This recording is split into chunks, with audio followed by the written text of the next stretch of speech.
Okay. So hopefully I'll be able to be by myself without interruptions. I'm going to share something. And if it pushes everyone away and they no longer think that I'm worthy, good enough, or whatever, so be it. But I've noticed that when I'm open, when I'm honest about deep-rooted things, that God will move in great and awesome and mighty ways. And it's almost like me holding back holds him back. I'm not sure. It doesn't make any sense. So until Evelyn disclosed, my life was driven by these insatiable fears that if I didn't do everything, if I wasn't everything, that everything would fall apart and it would be all my fault. And every time something fell apart, I just tried harder to make everything perfect so that it wouldn't fall apart.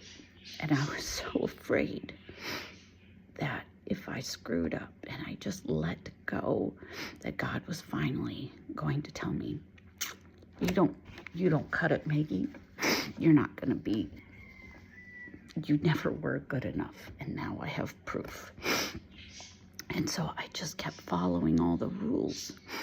And every time I heard a rule, I just added it to my list. And so I'd be praying an hour, hour and a half for every single thing that I could focus on and anything I could think of. And then when I think of something else, I'd write it down so I wouldn't forget. And my prayer life got longer and longer and longer.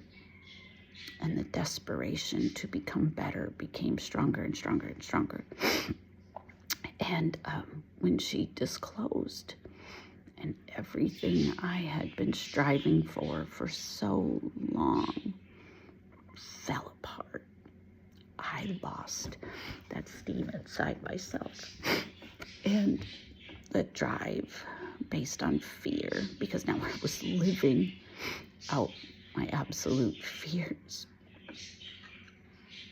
I haven't been able to go back, and there's a lot of me that doesn't want to go back, but I don't know how to live this life. I don't know how to be guided when I'm not terrified.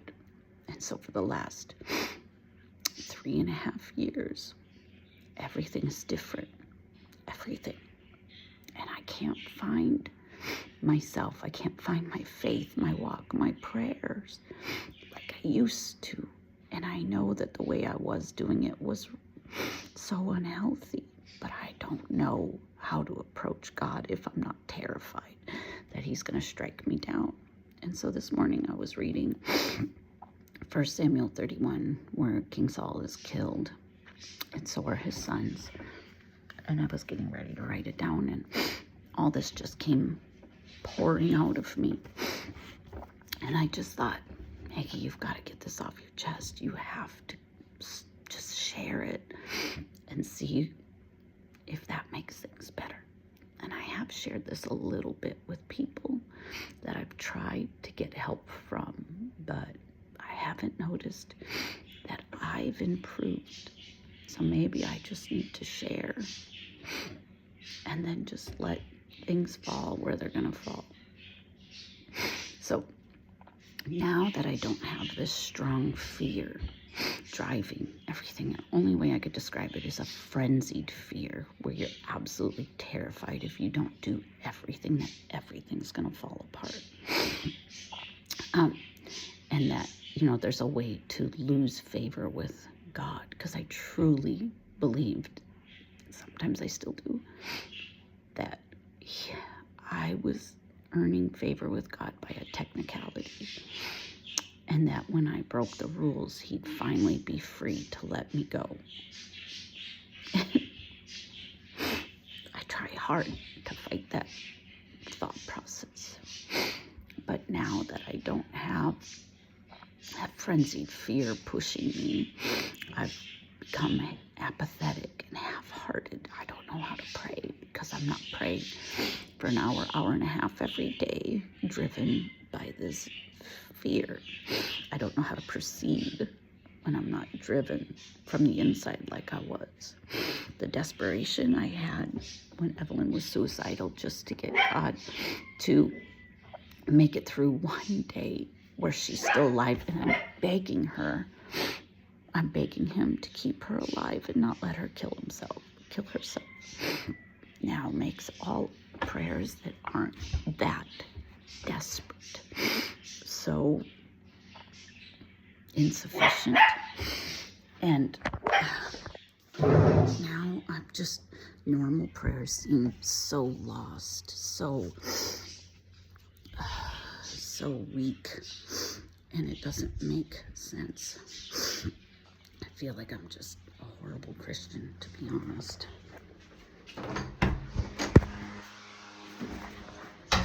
And so my prayer life is 5-10 minutes, 15 minutes if I'm lucky. And I'm like, Maggie, you've got to go further. You got to go deeper. You've got to fix this. And I don't know how. And why can't I have an intimacy with God now that he's brought me through such rough and scary times? It's like I'm bitter, jaded, and standoffish with anything having to do with God and prayer. I've been alone in my journey for so long without any real encouragement that I've dried up. What once was exuberance is now a dried out spirit who gave up a long time ago from not having my prayers for companionship answered. I used to be so excited to share what I had learned in the Bible. And there have just been some really negative, mean, and hurtful experiences by a former pastor.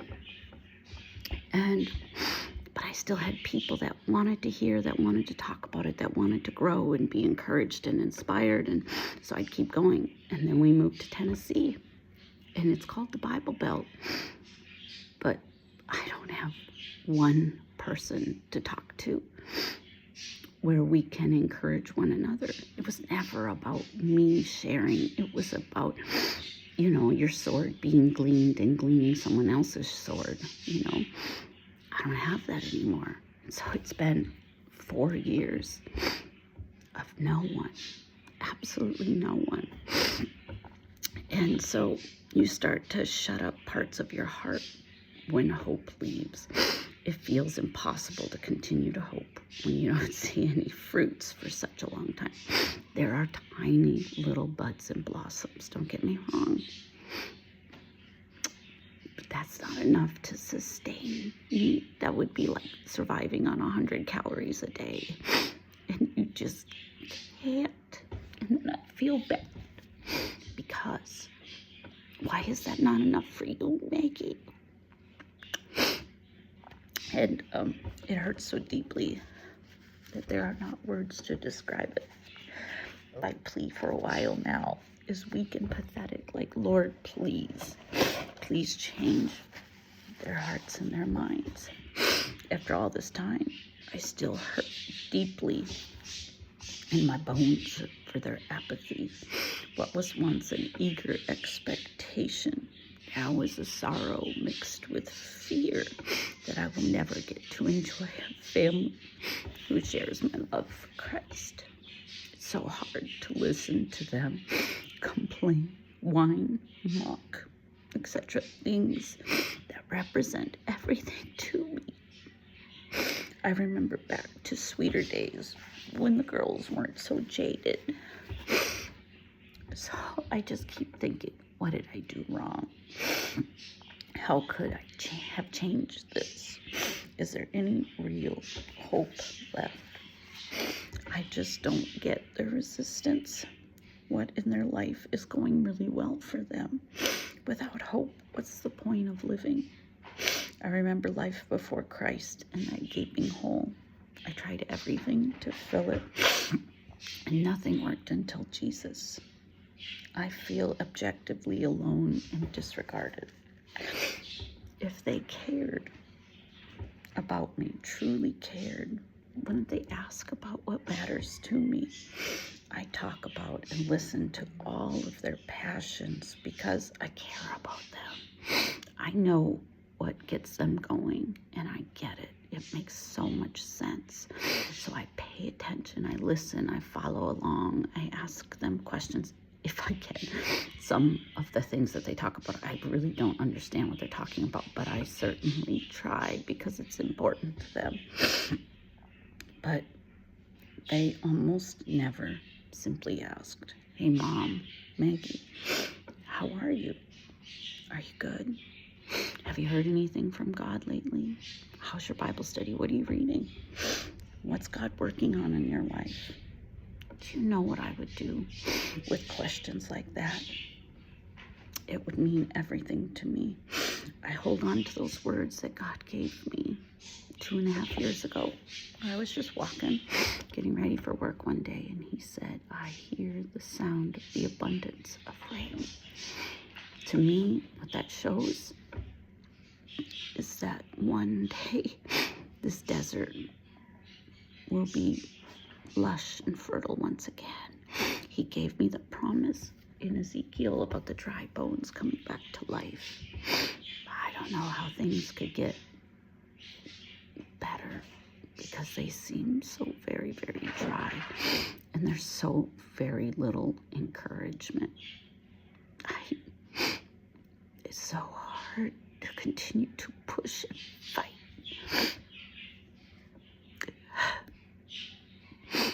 You just want to stop pushing, even though you know that it's good, you know that it's healthy and wholesome, and it's for their benefit.